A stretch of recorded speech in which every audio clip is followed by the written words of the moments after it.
আরেকজন জানতে চেয়েছেন, অনেকে রোজা রাখে কিন্তু নামাজ পড়ে না, এতে কি সওয়াব পাওয়া যাবে? হ্যাঁ, রোজা রাখে নামাজ পড়ে না। এটা একটা আসলে বিষয় যে রোজা রাখলো একটা ফরজ আদায় করলো, আর প্রতিদিন 5 ওয়াক্ত নামাজ, 5টি ফরজ। তো এই সেই নামাজগুলোতে তার গাফলত বা উদাসীনতা, এক্ষেত্রে ভাইকে মনে রাখতে হবে রোজা তো হয়ে যাবে, যেহেতু রোজা একটা পৃথক আমল বা পৃথক ইবাদত, নামাজ একটা পৃথক বিষয়। কিন্তু সত্যিকার অর্থেই সে যদি রোজা সওয়াবের উদ্দেশ্যে রাখে, তাহলে নামাজকে কেন ছাড়বে? নামাজও তো তার পড়তে হবে। একটা বিষয় এমন হতে পারে কোনো ব্যস্ততার কারণে বা কোনো কারণে কোনো একটা নামাজ ছুটে গেছে, বিলকুল নামাজ থেকে বিরত থাকা। এবং নামাজ এটা দৈনন্দিন আমল, 12 মাসের আমল। নামাজ থেকে বিরত থাকা কোনোভাবেই কাম্য না। কোনো ভাই যদি রোজা রাখেন, তাকে মনে রাখতে হবে যে রোজা ফরজ ইবাদত, সওয়াবের আশায় আমি রাখি। নামাজও ফরজ, সওয়াবের আশায় নামাজ আমাকে কি করতে হবে? নিয়মিত পড়তে হবে। একেবারে মানে শুধু রোজা রেখে নামাজ থেকে উদাসীন থাকা, এটা প্রকৃত মুমিনের কাজ হতে পারে না। বাকি রোজা রাখলে নিঃসন্দেহে সে রোজার সওয়াব পাবে।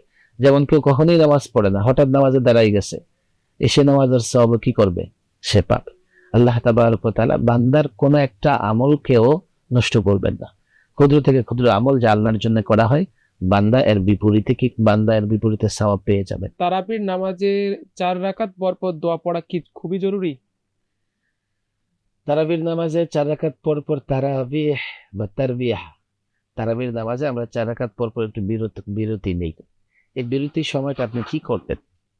বিরতির সময়টাতে যদিও আমাদের বাংলাদেশে বিরতিটা একটু ছোট্ট হয়, এই ছোট্ট সময়টাতে আপনি কি করবেন? সেক্ষেত্রে দোয়া পড়া বা জিকির করা, এটাই তো উত্তম আমল। যদি বলে যে খুব বেশি জরুরি কিনা, হ্যাঁ খুব বেশি জরুরি না, তবে এই সময়ে অহেতুক কথাবার্তা বলা বা মসজিদের ভেতরে আড্ডা জমিয়ে ফেলা, পাশের লোকটার সঙ্গে কথাবার্তা বলা, এটা এটা করা যাবে না। মনে মনে জিকির করলে এবং জিকিরে অভ্যস্ত হয়ে গেলেই আমি মনে করি যে চার চার রাকাতের মাঝখানের সময়টা আমার সুন্দরভাবে কি হবে, কেটে যাবে। একজন প্রশ্ন করেছেন, টিভি দেখে দেখে ঘরে বসেই তারাবি পড়া যাবে কিনা?